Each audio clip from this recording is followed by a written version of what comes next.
helps you get through? It must be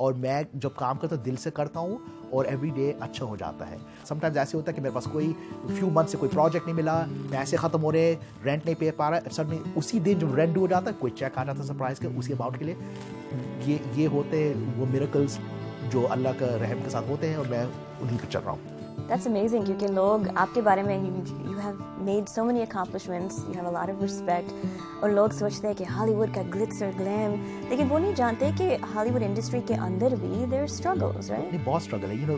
میں بہت لوگوں کو سمجھانا چاہتا ہوں کہ یہ اس میں بہت اچھی باتیں بھی ہوتی ہیں, بہت سکسیس بھی ہوتا ہے, اللہ کے رحم سے ہم نے بہت چیزیں کرے ہیں, بٹ وہ ٹائم کے ساتھ ایک سال کے لیے بہت پروجیکٹس مل رہے ہوتے ہیں, اینڈ دین 2 سال کے کچھ نہیں مل رہا ہوتا ہے, اور وہ 2 سال کے سیونگس ختم ہو جاتے ہیں, اور ڈیسپریٹلی میں کیا کروں گا, اب یہ ٹرائی کرو, اس اسکرپٹ لکھا وہ نہیں بچا, یہ کتاب لکھا وہ نہیں بچا.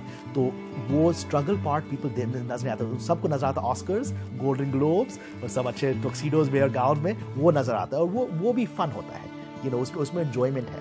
لیکن وہ تو جیسے کہتے ہیں وہ آئس برگ کا ٹاپ ہے, آئس برگ کا ٹپ ہے, اور ریسٹ آئس برگ چھپا ہے بینیتھ دی اوشن, اور وہ اسٹرگل ہے. کامران پاشا کی کیپٹیویٹنگ کہانی جاری رہتی ہے ایک چھوٹی سی بریک کے بعد.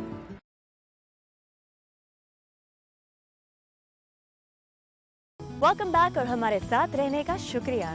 کامران پاشا کی شخصیت کے ابھی بہت سے پہلو ہیں جنہیں آپ کے لیے ایکسپلور کرنا ابھی باقی ہے. ڈونٹ وری, میں ہوں نا. تو ایز اے نیٹو پاکستانی آپ کا سفر کیسا رہا ہے, آپ کا تجربہ کیسا رہا ہے ہالی ووڈ میں کام کرتے ہوئے؟ ادھر ہے مشکل, بیکاز جو ٹاپکس میں کرنا چاہتا ہوں اسپیشلی اسلام پہ اور مسلمان جو انڈیا پاکستان کا اسٹوری جیسے تاج محل, بہت لوگ ہیں نہیں ادھر جو جن کا انٹرسٹ ہے, پہلے نہیں تھے, اب وہ چینج ہو رہا ہے. لیکن جب میں نے میرا تاج محل اسکرپٹ لکھا تھا, میں نے اس کو وارنر برادرز کو بیچا تھا, اس وقت انہوں نے خریدا تھا اسکرپٹ, لیکن کچھ کرا نہیں اس کے ساتھ کبھی, ابھی تک تو مووی بنا نہیں ہے, ایون انہوں نے اسکرپٹ کر دیا, بیکاز وہ سوچ رہے تھے ابھی کوئی مارکیٹ نہیں ہے, کون ہے دیکھنے کے لیے. بٹ لیکن یہ ہسٹری چینج ہو رہا ہے. آج کل دیکھیں, آج کل دیسی لوگ اب ہالی ووڈ میں آ رہے ہیں, تو ان کے لیے اب وہ سسٹم چینج ہو رہا تھا, اب تھوڑا سا انشاءاللہ ایزیئر ہو جائے گا. Your biggest regrets? Biggest regret, اگر جو ریگریٹ ہو سکتا ہے تو میں کہہ سکتا ہوں میں نے بہت دیر لگایا شروع کرنے میں 29 تھا. لیکن جیسے آپ نے کہا everything happens for reason, اللہ بیہتر سمجھتا ہے, تو you are wiser and you are stronger, and ماشاء اللہ آپ کے اتنے سکسیسز ہوئے ہیں. الحمدللہ. میں سب کا سکسیس کے ساتھ غرور بھی آ جاتا ہے, لیکن جب بھی میرے دل میں غرور آ جاتا ہے, چلو اب 2 سال سے کوئی پروجیکٹ نہیں ملے گا, اب تم سے ہو جاؤ, تو بڑا دل ہو جاتا ہے, چھوٹا دل ہو جاتا ہے. اسی میں اللہ کا رحم ہوتا ہے, اسی سے ہیوملٹی سیکھتا ہوں میں. تو آنے والے سالوں میں آپ کیا کرنا چاہتے ہیں؟ ابھی میرے پاس بہت, ابھی تک دیکھا, ابھی تو میرے پاس آسکر نہیں ہے. میں ابھی تک انشاءاللہ آ رہا ہے آسکر. ایک اور انٹرویو, ہاں وہ تو میں ادھر سے کھڑا ہوں, آسکر کے ساتھ کھڑا ہوگا, وہ بھی آئے گا. چلو میرے پاس بہت پروجیکٹس ابھی, دیکھیے میرے پاس اتنا چیزیں ہیں جو مجھے کرنا ہے. اللہ کے رحم کے ساتھ میں نے بہت کچھ کرا ہے, بٹ ابھی تک میرا تاج محل مووی نہیں بنا ہے, میرا صلاح الدین مووی ابھی تک بنا نہیں ہے, کتاب تو بن گیا ہے. یہ سب پروجیکٹس میں کرنا چاہ رہا ہوں. میں ابھی ایک ٹی وی شو پہ کام کروں انشاءاللہ. میں چاہ رہا ہوں اسلامک اسپین کا, الاندلس کے اوپر اسٹوریز. بہت سے ایسے نوجوان ہیں جو ہمیں ابھی بھی دیکھ رہے ہوں گے, جو سوچ رہے ہوں گے کہ میں بھی ہالی ووڈ میں جانا چاہتا ہوں, یا میں فلم انڈسٹری میں جہاں پہ بھی ہو, پاکستان میں بھی. آپ کیوں کوئی ایڈوائس دینا چاہیں گے ان کو؟ سب سے پہلے کہوں گا کہ جب کسی پرسن کو آرٹسٹ بننا ہوتا ہے, ویدر میوزیشین یا فلم میکر یا آتھر یا پوئٹ یا پینٹر, کچھ بھی آرٹسٹ, تو دنیا کہتے نہیں ہو سکتا, امی اور ابو کہتے نہیں ہو سکتا, وہ سب دنیا ڈرتا ہے آرٹ سے. لیکن آرٹ ہوتا ہے ایک سوسائٹی کا جینیس. جس کلچرز میں آرٹ ڈیولپ نہیں ہوتا ہے وہ کلچرز ڈسٹروائے ہو جاتے ہیں, بیکاز ان کا مینٹل ڈیولپمنٹ نہیں ہوتا ہے, سوشل ڈیولپمنٹ نہیں ہوتا ہے. اگر آپ ہسٹری دیکھیں مسلمانوں کا سب کانٹیننٹل ریجن میں, جو اب آج کل پاکستان میں, وہ ہسٹری ہے انکریڈیبل آرٹ کا. ہم نے تو انکریڈیبل تاج محل, بادشاہی مسجد, انکریڈیبل آرکیٹیکچر, آرٹ, ہمارا کیلیگرافی, ہمارا پوئٹری, اردو پوئٹری تو ابھی تک لوگوں کو دل ٹچ کرتا ہے. ہمارا میوزک, ہم نے قوالی انوینٹ کرا. جو نوجوان جو دیکھ رہے ہیں, میں چاہتا ہوں کہ وہ انڈرسٹینڈ کریں کہ یہ پیتھ آرٹسٹری کا از ناٹ جسٹ پرسنل, یہ گفٹ ہے, تحفہ ہے ہول کنٹری کو اور دنیا کو. وہ آرٹ وہ ایٹرنل ہوتا ہے. Thank you so much Kamal, I can't wait to see what you have coming next. انشاءاللہ. اگر پاکستان سے تعلق رکھنے والے ادبی پرسنالٹیز کی بات ہو اور اردو کا ذکر نہ ہو تو بات ادھوری رہتی ہے. لیکن یہاں امریکہ میں کچھ لوگ اردو زبان کی خوبصورتی سے دنیا کو انٹروڈیوس کرانے اور اس کی ترویج پر کام کے ذریعے بات کو مکمل کرنے کا ارادہ رکھتے ہیں. یہی گول ہے کیلیفورنیا میں قائم Urdu writer society of North America کا. ملیے اس کے بانی اور پریزیڈنٹ عرفان مرتضیٰ سے جو کیلیفورنیا میں 30 سال سے رہ رہے ہیں. 15 سال کی عمر میں شاعری شروع کرنے کے بعد آج انہیں دنیا بھر میں مقبولیت کیسے ملی؟ 4 کتابیں and hundreds of poems later. آئیے جانتے ہیں عرفان مرتضیٰ کی یہ کہانی. زمانے بعد مجھ کو ڈاک سے ایک خط ملا تھا جو کہ میری ماں نے بھیجا تھا. مجھے وہ دیش سے اکثر دعائیں بھیج دیتی ہے. یہی اس خط میں لکھا تھا. محبت سے بھری جتنی دعائیں تھیں وہ میری ذات کی، ایمان کی، صحت کی اور میری ترقی کے لیے ہی تھیں. پرانے گھر کے موسم میری پہلی کتاب ہے، 2002 میں آئی تھی وہ. اور اس میں زیادہ تر کیونکہ جب سے لکھنا شروع کیا، خاص کر میں نے یہاں آنے کے بعد زیادہ لکھنا شروع کیا، تو زیادہ تر نوسٹالجیا، گھر سے بچھڑ کے اور دور آ کے اور مجھ سے دور رہ کے جو باتیں تھیں، تو اس کی زیادہ اس میں قصے ہیں، اس میں زیادہ نظمیں ہیں اور اس سے زیادہ اس سے ریلیٹڈ ہیں. تصویریں جو ہے وہ بہت یونیک قسم کی کتاب ہے. اس میں 32 شعراء سے میری گفتگو ہے، اور جس طرح میں آپ سے بیٹھ کے بات کر رہا ہوں اسی طرح میں نے غالب سے، میر سے، داغ، اقبال، جگر، فانی، ان سب سے بیٹھ کے گفتگو کی ہے. اور اس میں ساری جو گفتگو ہے وہ یہ ہے کہ جتنے سوالات میں نے ان سے کیے ہیں اس کے جوابات جو ہیں وہ ان کے اشعار میں ہیں جو انہوں نے مجھے دیے. That's a very interesting concept. ویسے یہ آئیڈیا آپ کے پاس کیسے آئی تھی؟ عموماً یہ ہوتا ہے، ہاں بچپن سے کلاسز میں ہوتا تھا جب امتحان آتا تھا کہ شاعر کب مرا، کب پیدا ہوا، کتنے بچے تھے، کہاں پہ رہا. اس سے شاعری پہ ان کا کوئی تعلق کچھ نہیں ہوتا. ہوتا کیا ہے کہ انسان اپنے اندر کیا ہے. جب میں آپ کو اپنے آپ سے انٹروڈیوس کرتا ہوں، میں آپ کو اپنی کتاب دیتا ہوں، تو آپ اس سے مجھے پہچانتی ہیں کہ یہ کیا کہہ رہا ہے، اندر سے کیا ہے یہ شخص. تو جب یہ گفتگو ہوئی میری شعراء سے، تو بعض اوقات ایسا بھی ہوا کہ جیسے ناصر کاظمی صاحب سے میری گفتگو ہوئی. ظاہری بات ہے میری ان سے کبھی ملاقات تو نہیں ہوئی، لیکن جب میں نے ان کے بیٹے باسل کاظمی کو یہ سنایا تھا تو انہوں نے کہا کہ عجیب بات ہے کہ یہی چیزیں میرے والد کے ساتھ ہوتی تھیں، وہ اسی طرح باتیں کیا کرتے تھے. جاذب قریشی صاحب انہوں نے بھی یہی کہا، حمایت علی شاعر صاحب، کیونکہ میں پرسنلی تو ان کو اتنا نہیں جانتا جو یہاں ظاہری بات جو ابھی موجود ہیں، لیکن پرانے شعراء میں بھی کہ وہ ایسی ہی چیزیں کرتے تھے، ایسی ہی باتیں کرتے تھے، کیونکہ وہ ان کی شاعری کے اندر سے آ رہی ہے. آپ کی پوئٹری جو ہے وہ مشہور ہے، obviously بہت ہی مشہور ہے. I understand you have a following around the world. تو کیا ہے جو لوگوں کو پاس کھینچ لایا آتا ہے؟ I know nostalgia اور love are two of your most favorite and popular subjects. دیکھیں شاعری میں خاص کر یہ ہوتا ہے کہ جب آپ کوئی شعر سنیں، کوئی غزل، کوئی نظم، اور آپ کے ذہن میں یہ ہو کہ یار میں بھی یہی سوچ رہا تھا، میں بھی یہ کہنا چاہ رہا تھا. تو راز یہ ہے کہ آپ ہمارے دل کی بات کہتے ہیں. ہاں نسٹالجیا ہم کہہ سکتے ہیں کہ آئی کین گیس کہ آپ نسٹالجیا کے بارے میں کیوں لکھتے ہیں. What you are drawing from. آپ پاکستان سے یہاں آئے تو لو کی جو آپ وہ پوئٹری لکھتے ہیں، where is that coming from? کہاں سے انسپائر ہو رہے ہیں آپ؟ بہت کھل کے بولنا پڑے گا کیا؟ یس. نہیں، میری شاعری صرف ایک شخص کی کتابوں کی، اور میں نے پھر ایک اور نظم لکھی تھی، اس کا نام تھا سارکیزم، اور اینڈ یہی تھا کہ اگر ہم تم ایک ہو جاتے تو کتنا برا ہوتا کہ لوگوں کو نظمیں پڑھنے کو نہیں ملتی ہے نا، کتنی بڑی بری بات ہو جاتی ہے. Very true. آپ Urdu writer society of North America کے پریزیڈنٹ اور فاؤنڈر ہیں. اس کے پیچھے انسپریشن کیا تھی؟ نارتھ امریکہ میں اتنا زیادہ ٹیلنٹ ہے، تو اس کو اجاگر کرنے کے لیے پھر ہم نے 2003 میں یہ اردو رائٹر سوسائٹی بنائی، جس کا موقف ہی یہی تھا جو پاکستانی یا انڈین رائٹرز ہیں، شعراء ہیں، ادیب ہیں کینیڈا میں یا امریکہ میں، ان کو پروموٹ کیا جائے. اس آرگنائزیشن کی انیشیٹیوز میں سے ایک ہے کہ you help print books of unpublished authors. ایسے اور بھی کیسے انیشیٹیوز ہیں آپ کی؟ نہ صرف یہ کہ ہم مختلف شعراء کی بکس پرنٹ کر کے ان کو تحفتاً دیتے ہیں، بس اس کے علاوہ ان کے لیے ایوننگ کرنا، ان کے لیے مشاعرے کرنا، ان کے کام کو ریکگنائز کرنا. پھر ہمارے یہاں سے ایوارڈس بھی دیے جاتے ہیں، کیش ایوارڈس بھی دیے جاتے ہیں رائٹرس کو. ناٹ نیسسری کہ بھائی وہ کتنے بڑے شاعر ہیں یا کتنی زیادہ کتابیں، بلکہ ان کا کنٹریبیوشن کتنا ہے زبان میں. پھر ہم نے اردو کی کلاسز بھی، ہماری آن لائن جو ہماری ویب سائٹ ہے اس پہ اردو کے لیسنز ہیں بچوں کے لیے. آپ کو کیا لگتا ہے کہ آج کل اردو کی پریزرویشن کہاں تک پہنچی ہے, یا is it even a factor? Urdu کہیں نہیں جا رہی ہے. بہت سے لوگ کہتے ہیں کہ جی ہمارے بعد اردو کا نام لیوا کوئی نہیں ہوگا, کوئی بول نہیں رہا ہوگا. نہیں, ایسی بات نہیں ہے. مجھ سے پہلے بھی یہاں پہ لوگ تھے, میرے بعد بھی لوگ آئیں گے, وہ بھی اردو بول رہے تھے, میں بھی اردو بول رہا ہوں, اور دوسرے لوگ بھی آ کے اردو بولیں گے.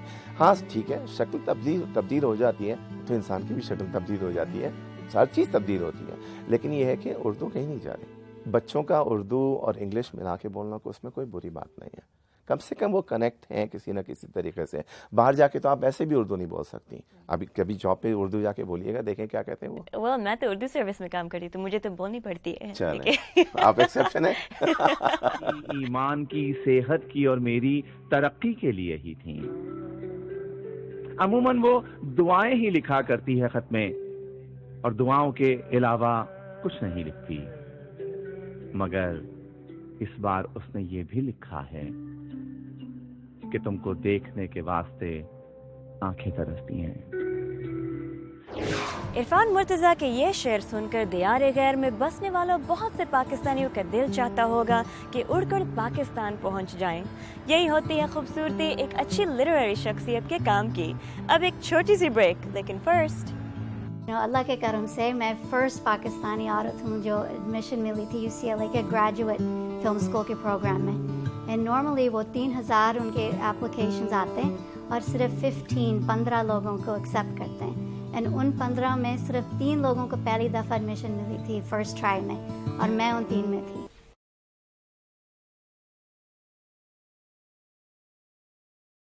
Welcome back. آپ دیکھ رہے ہیں کہانی Pakistani with Ayesha Gilani in California. Najla Zaidi ایک award winning director, screenwriter, actor اور پروڈیوسر ہیں. ان کی لکھی اور ڈائریکٹ کی ہوئی شارٹ فلمز اور ڈاکیومنٹریز کو امریکہ اور یہاں سے باہر انٹرنیشنل سطح پر ایکنالج کیا گیا. لیکن صرف یہی ان کی شخصیت کے پہلو نہیں. نجلہ کون ہے اور ان کا پاکستان سے کیا تعلق ہے, خود ہی دیکھیے اور جانیے.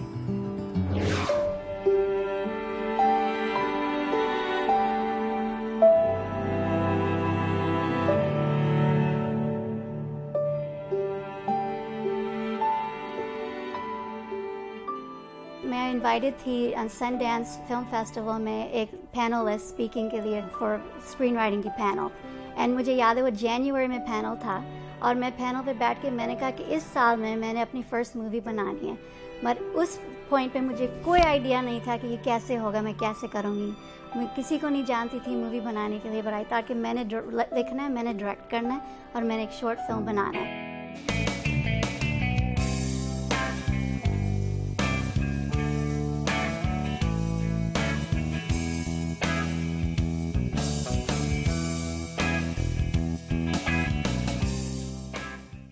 وہ اسٹوری بیس تھی میری شارٹ فلم جس کا نام ہے دا کرسمس ٹری.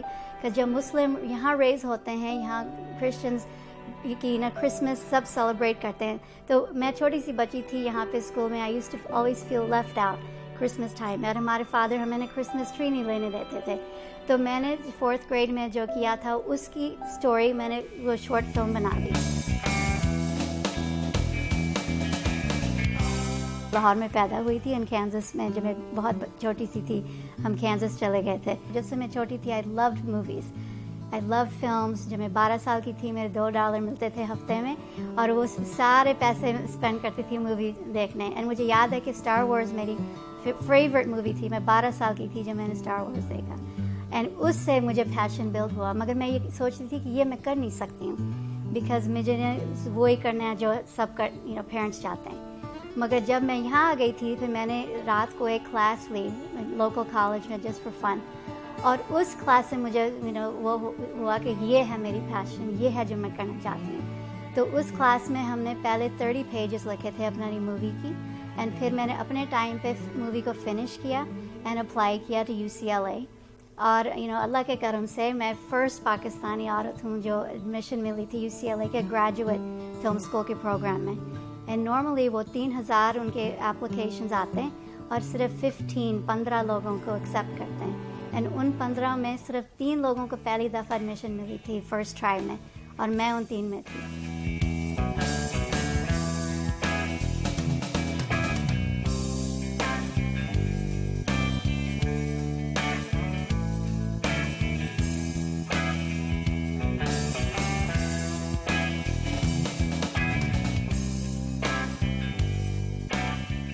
ایک یہاں پہ ہے امریکن فلم انسٹیٹیوٹ جو 1940s میں شروع ہوا تھا. And American Film Institute had a special programme women directors کے لیے. امریکہ میں یہ بہت پرابلم ہے کہ ویمن کو ڈائریکٹنگ کی اپرچونیٹیز نہیں ملتی ہیں. I'm first Pakistani woman جو وہاں پہ admitted in American Film Institute. It's such a big achievement, صرف آپ کے لیے تو نہیں لیکن پاکستان کا نام بھی آپ نے روشن کیا ہے. Obviously it was meant to be for you, اور ایک مقام تک پہنچ کر یو جسٹ یو ٹوک اے ڈیٹور اینڈ یور لائف چینج. تو فلم کے بارے میں یہ کیا چیز ہے جو آپ کو اپنی طرف کھینچتی ہے؟